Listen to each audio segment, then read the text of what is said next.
સ્વાગત છે મિત્રો તમારું સ્કાય સ્કેલ ટેક ચેનલમાં। આજે આપણે મિત્રો શીખીશું MS પેઇન્ટ વિશે। તો સૌથી પહેલા તો આપણે MS પેઇન્ટ નો પ્રોગ્રામ ચાલુ કરીશું। ચાલુ કરવા માટે અહીંયા આપણને ટાસ્ક બાર ની અંદર સર્ચ બાર આપેલું છે। સર્ચ બાર ની અંદર તમે પેઇન્ટ લખશો એટલે પેઇન્ટ નો પ્રોગ્રામ આવી જશે। પેઇન્ટ નો પ્રોગ્રામ ચાલુ થઈ ગયો છે મિત્રો। હવે આની અંદર આપણે દરેક ઓપ્શનનો ઉપયોગ કરતા શીખીશું। એના પહેલા આપણે જાણી લઈએ તો પેઇન્ટના પ્રોગ્રામની અંદર સૌથી ઉપર અહીંયા તમને જે બાર બતાવે છે આ બારના આપણે કહીશું ટાઇટલ બાર। એના નીચે અહીંયા મેનુ બાર। મેનુ બારના નીચે અહીંયા તમને સ્કેલ માપ આપેલું છે આના આપણે કહીશું રૂલર બાર। રૂલર બારના બાજુમાં અહીંયા તમને આપેલું છે પેજના આપણે ઉપર નીચે સ્ક્રોલ કરીએ જેના આપણે સ્ક્રોલ બાર કહીએ છીએ।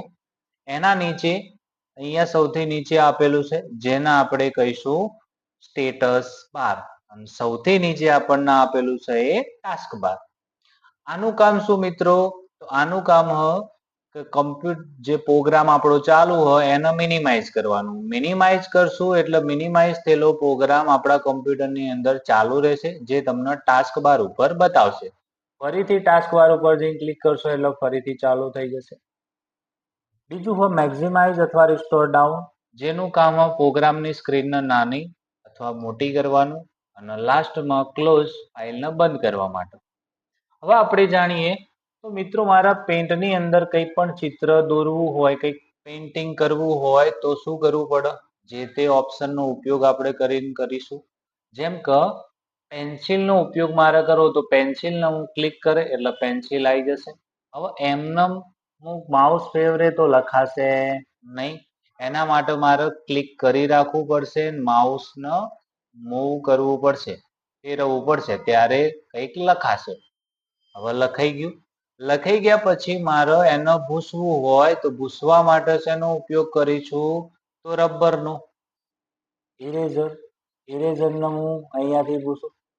હવે ઇરેઝર હાલ નાનું આવે તો ઇરેઝર મોટું કઈ રીતે કરવાનું? તો મોટું કરવા માટે તમને અહીંયા ઇરેઝરનો ઓપ્શન આપેલો હોય બરાબર। હવે મોટું તો થઈ ગયું। એના સિવાય ઇરેઝર મોટું કઈ રીતે થશે? તો કંટ્રોલ પ્લસ જેટલી વાર દબાવશું એટલી વાર મોટું થશે અને માઇનસ જેટલી વાર દબાવશું એટલી વાર નાનું થશે। ચલો હવે મિત્રો આપણે જાણીએ કે શેપ થોડા લઈ લઈએ। તો અહીંયા તમને ઘણા બધા શેપ આપેલા છે। આમાંથી તમારે જે પણ શેપની જરૂર હોય એ શેપને આપણે શું કરીશું? સિલેક્ટ કરીશું અને અહીંયાથી ડ્રો કરી દઈશું। શેપ આપણો બની ગયો છે। હવે શેપના ચારે બાજુ અહીંયા તમને ડોટેડ લાઈન બતાવશે। આ ડોટેડ લાઈન જ્યાં સુધી શેપની ચારે બાજુ હશે ત્યાં સુધી તમે શેપને એક જગ્યાએથી બીજી જગ્યાએ આરામથી ખસેડી શકાય। જો હું એના બહાર ક્લિક કરી દઉં તો શેપને તમે ત્યાંથી આગો પાછો કરી શકશો નહીં। હવે ચલો મિત્રો એક શેપ આપણે દોરી દીધો। બીજો શેપ અહીંયા તમને આપેલી છે લાઈન। તો લાઈન ડ્રો કરવી હોય તો હું લાઈન દોરું। હવે હાલ હું અહીંયાથી આ રીતે લાઈન દોરું તો લાઈન દોઢી આવશે એકદમ સ્ટ્રેટ લાઈન આવતી નહીં। તો મારે સ્ટ્રેટ લાઈન એકદમ દોરવી હોય સીધી લીટી દોરવી હોય તો મારે શું કરવું પડશે? તો સીધી લીટી દોરવા માટે અહીંયાથી મારે શિફ્ટ સાથે સ્ટ્રેટ લાઈન દોરવી પડશે બરોબર મિત્રો। ચલો હવે એના પછી આપણે જાણીએ તો મારે કર્વ લાઈન દોરવી છે। તો મારે ઝાડ કે એવું કંઈક ડ્રો કરવું હોય તો કર્વ લાઈનને હું સિલેક્ટ કરી અહીંયાથી મારે ડ્રો કરવું હોય તો હું શું કરું? એના રીતે ડ્રો કરું। ડ્રો કર્યા પછી વચ્ચેથી મારે આ રીતે મૂવ કરવું હોય તો ક્લિક કરીને મૂવ કરી શકું। ફરીથી મારે કર્વ લાઈન દોરી તો ફરીથી હું કર્વ લાઈન ડ્રો કરતો।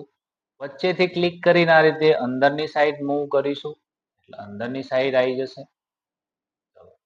તો ખ્યાલ આવી ગયો મિત્રો। હવે પિક્ચરની અંદર આપણે કોઈ કલર પૂરવા હોય તો કલર પૂરવા માટે શું કરીશું? તો અહીંયાથી તમે કલર પિકરનો ઉપયોગ કરીશું। કલર પિકર આપણે લઈ લીધું। પસંદ કર્યા પછી જે તે કલરને આપણે પસંદ કરીશું અને ફિલ કરશું। કલર પસંદ કરીશું અને ક્લિક કરશું એટલે કલર પૂરાઈ જશે બરોબર મિત્રો। હવે આપણે જોઈએ તો તો આ ચિત્રની અંદર તમારે એક નામ લખવું હોય પોતાનું. તો નામ લખવા માટે કયા ઓપ્શનનો ઉપયોગ કરીશું? તો અહીંયાથી આપણને એ ઓપ્શન આપેલું હોય. એ ઓપ્શન ઉપરથી આપણે ટેક્સ લઈશું. ટેક્સ આવી ગયું. હવે મારે અહીંયા નામ લખવું હોય મારું, તો હું અહીંયા ક્લિક કરી અથવા તો આ રીતે ક્લિક કરી માઉસ થી ખેંચે એટલે લખવાનો ઓપ્શન આવી જશે. જો હું હાલ એમના એમ ટાઈપ કરી દઉં, મેં ટાઈપ કરી દીધું તો લખાઈ તો ગયું, પણ અહીંયા લખેલું મને દેખાતું નથી. તો એવું કેમ? કેમ કે ટેક્સ્ટ નો કલર અને બેકગ્રાઉન્ડ નો કલર બંને સેમ. તો હું એને સિલેક્ટ કરું તો મને દેખાશે. ચલો મેં સિલેક્ટ કરી દીધું. સિલેક્ટ કર્યા પછી મને દેખાય. તો એના માટે આપણે શું કરીશું? કાં તો સિલેક્ટ કરીને આપણે એનો કલર બદલી દઈશું ટેક્સ્ટ નો. ચલો હું અહીંયાથી કલર ચેન્જ કરી દઉં. ચલો દેખાય છે હવે.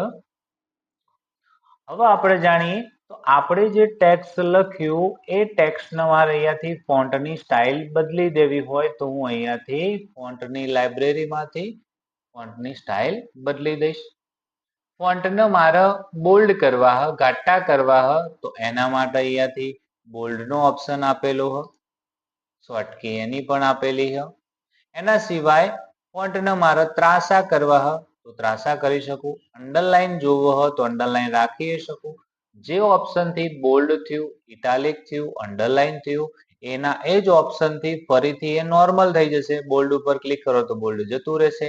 આઈ ઉપર ક્લિક કરીશું ઇટાલિક જતું રહેશે. અંડરલાઈન ઉપરથી ક્લિક કરીશું તો અંડરલાઈન જતું રહેશે. એના પછી આપણે સ્ટ્રાઇક થ્રુ નો ઉપયોગ કરવો હોય તો સ્ટ્રાઇક થ્રુ પણ આપેલું હોય, આ રીતે તમે એનો યુઝ કરી શકો.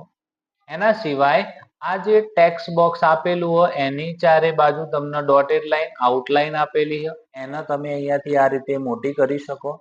આ ટેક્સ્ટને તમારે ડાબી બાજુ રાખવું, વચ્ચે સેન્ટરમાં રાખવું કે જમણી બાજુ રાખવું એ પોઝિશન તમે નક્કી કરી શકો.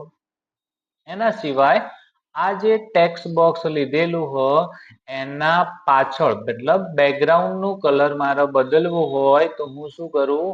બેકગ્રાઉન્ડ ફિલ ઓપ્શન ઉપર ક્લિક કરે એટલે મિત્રો અહીંયા વ્હાઈટ કલરનું બેકગ્રાઉન્ડ આવી ગયું. વ્હાઈટ કલરનું બેકગ્રાઉન્ડ ચેન્જ કરવું હોય કલર તો કઈ રીતે કરીશું? તો ઉપર આપણને અહીંયા આપેલું હ કલર નંબર 2.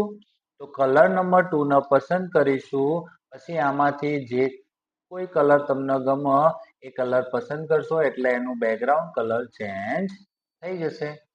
જો મારા બેકગ્રાઉન્ડ કલર ચેન્જ નથી કરવો તો હું અહીંયાથી એને બંધ કરી દઈશ બેકગ્રાઉન્ડ કલરના ઓપ્શન.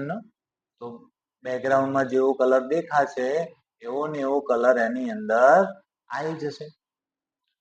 ચલો મિત્રો, તો આટલા સુધી ખ્યાલ આવી ગયો. આવું નવું પેઇન્ટની અંદર આગળ શીખવા માટે સ્કાય સ્કિલ ટેક ચેનલને ફોલો કરો, સબસ્ક્રાઇબ કરો, કમેન્ટ કરો, શેર કરો અને નવા જ કન્ટેન્ટ શીખવા માટે કમેન્ટ કરતા રહો. તમારે જે કંઈ પણ ટોપિક શીખવો હોય તમે નીચે કમેન્ટમાં કરજો. થેન્ક યુ, ધન્યવાદ.